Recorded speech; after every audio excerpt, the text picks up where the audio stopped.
Chapter 23. Replacing the Echoes of the Past.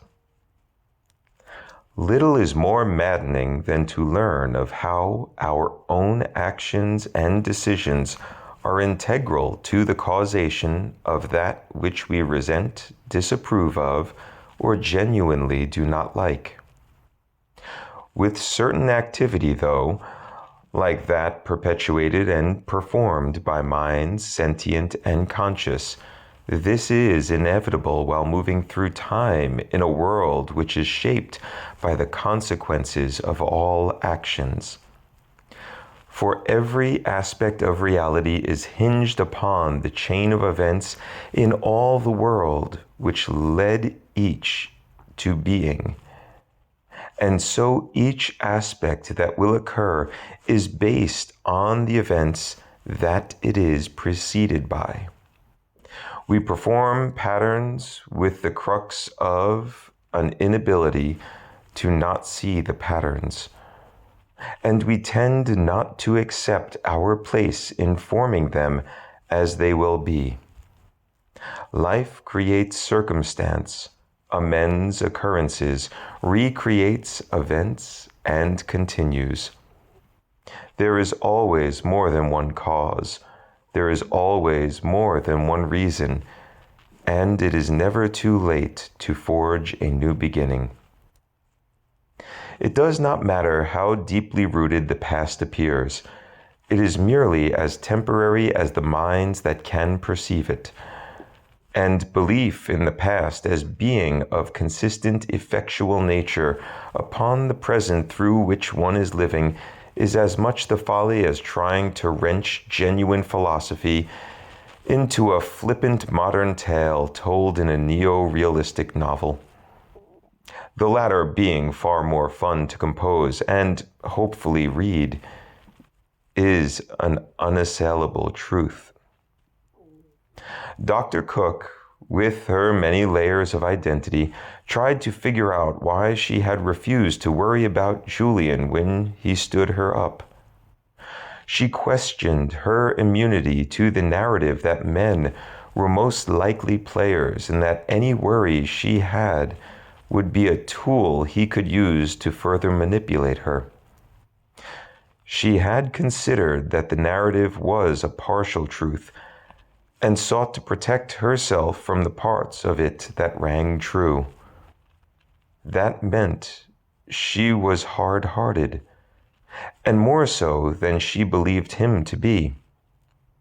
It meant that she did get played, but not by him, rather by her fear of being played, of being used as a sexual conquest by him, and by adherence to a social construction, a fictional tale that told her to guard herself against predatory tendencies of all men.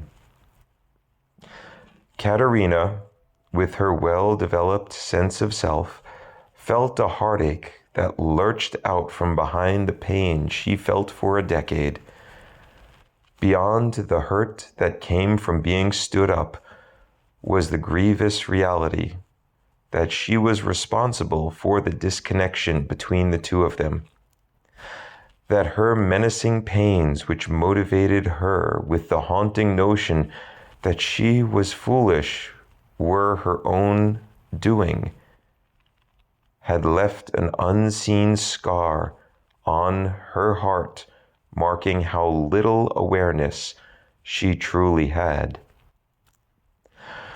Her staunch pressing forward with her research and studies as a way to prove to herself that she was intellectual, smart, and capable stemmed and branched out to cover the gaping reality that she had interpolated a socialized idea of how the world worked to the extent that it took her away from the first and only man to whom she had felt emotionally and physically, sensually and sexually connected.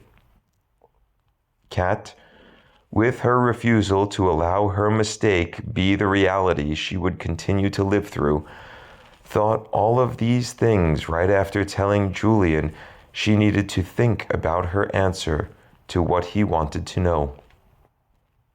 She stayed with him in the food truck during the entire lunch rush, and they worked side by side and back to back.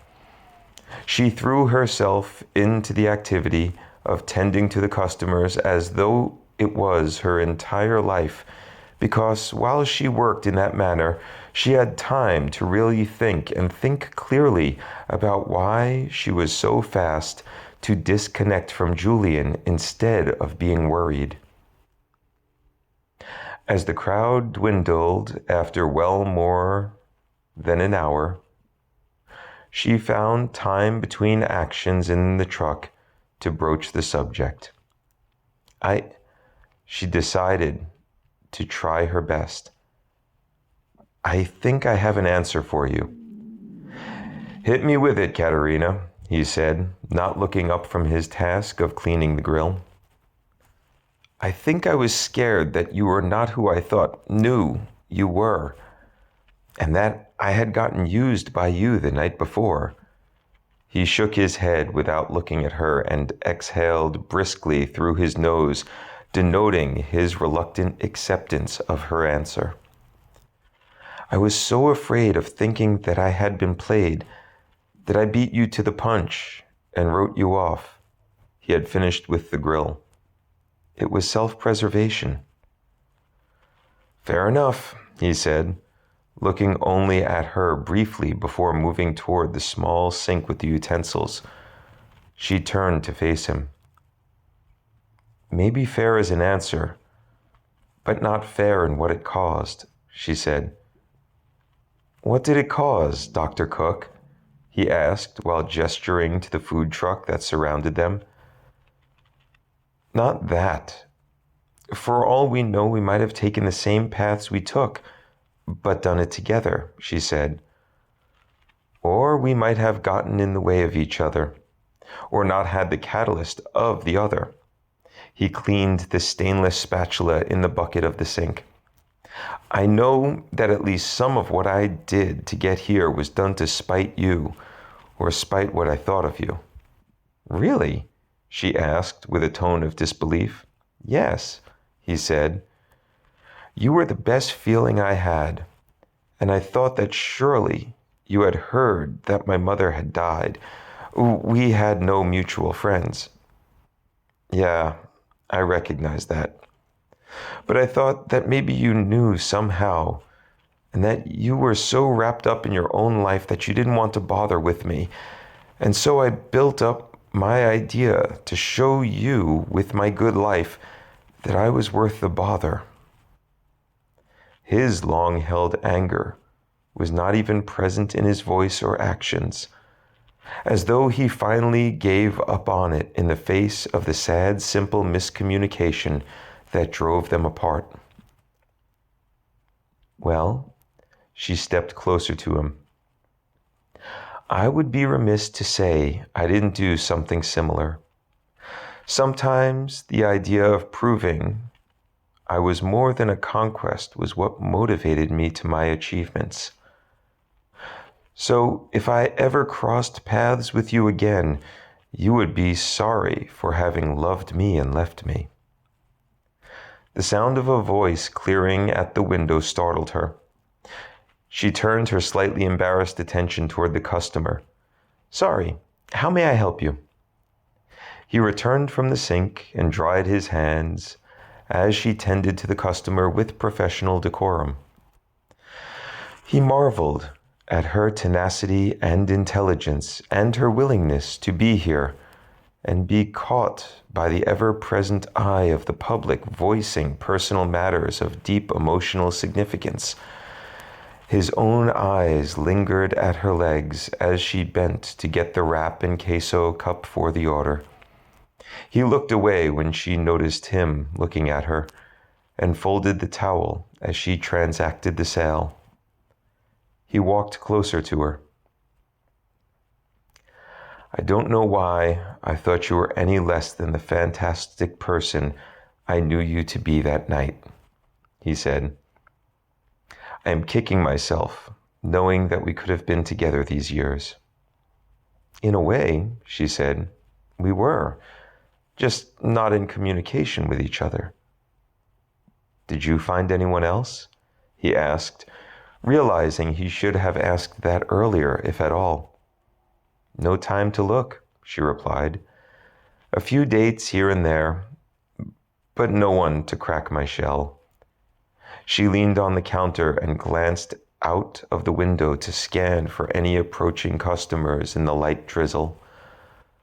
When she found no one coming, she retorted, "What about you?" "Same. Too busy." "No one since me?" she asked, disbelieving the idea. "Some dates, most forced on me by family, but none that stirred my sweet heat." She sighed, realizing that she remembered him using that term when they were in their passionate embrace together. His business was named for what they had together. So we were both in each other's lives. She turned back to the window and made ourselves into what we are now. Maybe it was a mistake, but maybe it was a good mistake. She turned her head to look at him. "Where do we go from here?" He shrugged. "You've got skill for this. You could come and work with me to build back the years we missed together." His penchant for romantic vision was lovely and pure. "Oh, God, no," she said, turning to face him. "I wouldn't do that any more than you would want to come work with me at the school." He looked down and nodded, recognizing the ridiculous nature of his suggestion. He looked back up to meet her eyes. "Then where do we go from here?"